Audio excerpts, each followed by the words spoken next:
In early 1963, after the success of characters such as Spider-Man, Iron Man, Hulk, and Thor, Stan Lee envisioned a group of superheroes who derived their powers not from godhood, or technological advancements, or scientific experiments gone wrong, but from genetic mutation. This gamble would ultimately pay off, and forever change the Marvel Comics landscape. What's going on, guys? This is Rob, and today, we're going to be talking about the X-Men. I just wanna get loose when the beat drops.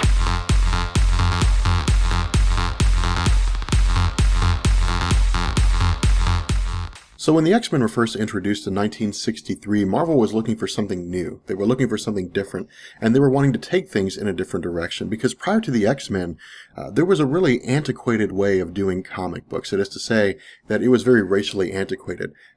Pretty much all the incantations of comic book superheroes, mainstream, very popular superheroes, including the first incantation of the X-Men, were all white.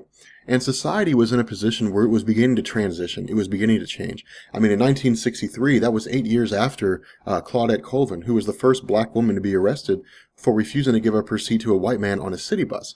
And so you began to see the civil rights movement really kind of take form. But by 1963, the civil rights movement was kind of on its way out. At the same time, we were in the middle of the Cold War. And even then, the Cold War was beginning to die down and to go away. Of course, it wouldn't end for another 20 years, but the Cold War was still somewhat beginning to come to a close. There were a lot of social impacts on comic books. In addition to this, you already had characters in the Marvel Universe who were extremely popular and who had already kind of been set in stone in the sense of their character powers, their character developments, and they already had major fan followings. I mean, Iron Man, Thor, Spider-Man, the Fantastic Four. These were well-established superheroes. And when the X-Men were introduced, they were, one, very boring in terms of their powers, and two, they were new because they introduced something that had never been seen before. They introduced the element of mutant powers.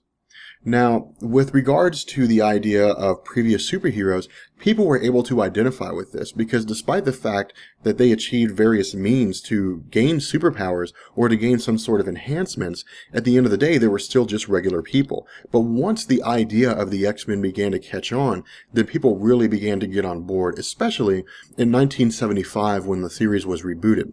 Because of the fact that the X-Men had really lagged behind virtually everybody else in terms of sales, Marvel came to the decision that they were going to reboot the series. And if the reboot failed, they were never going to reboot it again. They were just going to leave it dead.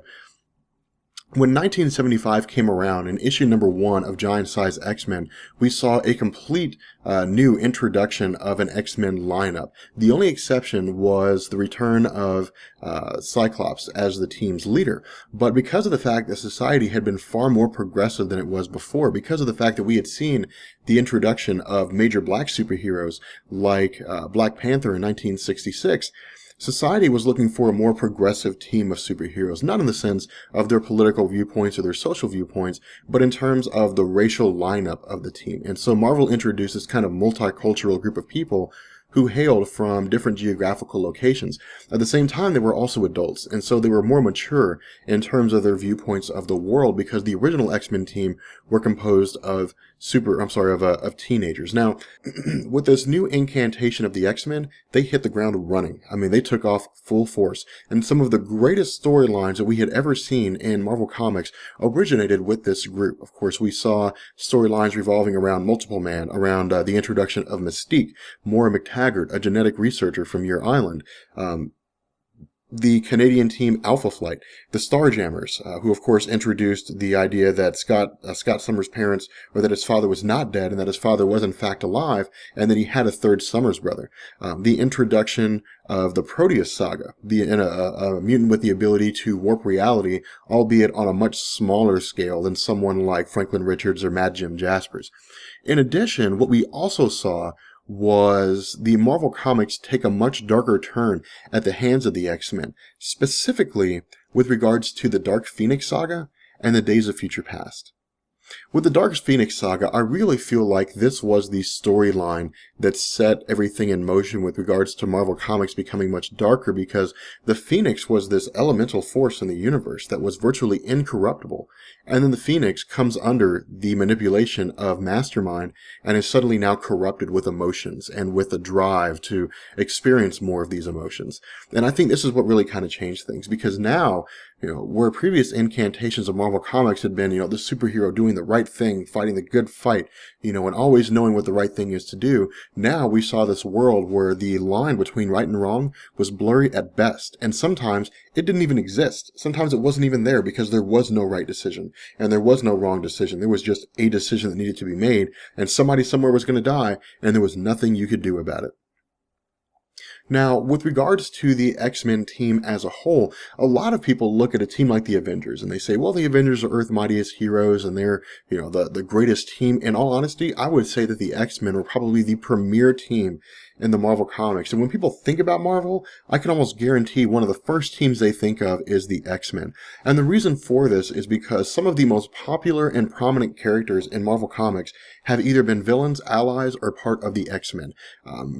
They kind of seem to be this interchanging thing where a character rises up in popularity and by virtue of coming into contact with the X-Men raises the popularity of the X-Men as well. At the same time, the X-Men benefit characters.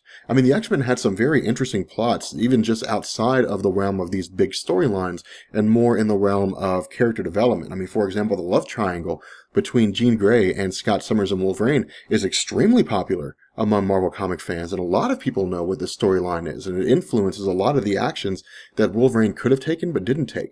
We also saw the introduction of things like the Skrulls, a shape-shifting, invading alien race, one of which took on the form of Wolverine. We saw storylines like the 12, which was Apocalypse's attempt to gain godhood by virtue of combining the powers of 12 particular mutants into the living monolith, and then channel those powers into himself to grant him virtual omnipotence. The X-Men had some of the greatest storylines of all time, had some of the best character development of all time, and introduced to us some of our favorite characters in the history of Marvel. And so the X-Men's impact on Marvel Comics has been long and standing, and there's a reason why the team is so popular, because they've done so much, they've introduced so much, to say nothing of the introduction of a mutant gene that grants people superpowers. I mean, this moved away from the idea of previous superheroes developing technological advancements or enhancements or superpowers based on some sort of external factor. I mean, prior to the X-Men, it was all external. The Fantastic Four were hit with cosmic radiation.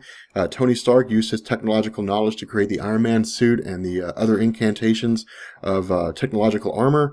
The Incredible Hulk was the result of a botched gamma ray experiment, and Spider-Man was bitten by a radioactive spider. The X-Men, it was just some gene that existed in their body that may or may not manifest itself during their adolescence of a particular person, or during adulthood, or even prior to their adolescence, and they were kind of on this quest to somehow gain control of their powers, and there was a road they had to take. They could either become bad guys, or they could become good guys, and the storylines would circle around that.